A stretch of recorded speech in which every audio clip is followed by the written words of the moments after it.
Pasi kanë marrë në dorë fletpalosjen që Ministria e Brendshme ka përgatitur lidhur me detyrimet dhe të drejtat që rrjedhin nga procesi i heqjes së vizave, studentët e Universitetit Aleksandër Mojsiu në Durrës janë njohur me më shumë detaje nga vetë Ministri Lulzim Basha.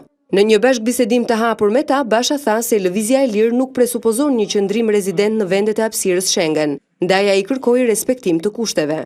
Heqje vizash do të thotë lëvizje e lirë, nuk do të thotë liberalizim i regjimit të qëndrimit. Në çdo 180 ditë apo në çdo 6 muaj, qytetari shqiptar nuk duhet kalojë më shumë se gjysmën e kohës në hapësirën Schengen. Pra, nga 1 janari deri me 1 korrik, 90 ditë në hapësirën Schengen, pjesën tjetër në vendin tonë.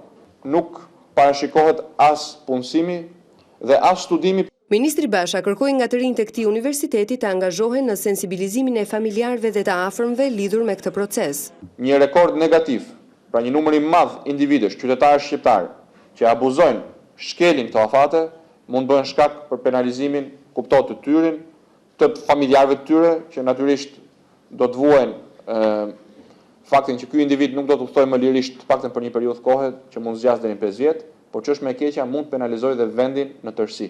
Sipas ministrit, fushata informuese për qytetarët do të ndihmojë që lëvizja e lirë të jetë një ëndër e prekshme nga të gjithë shqiptarët, pa qenë nevoja e penalizimeve apo ndëshkimeve kolektive.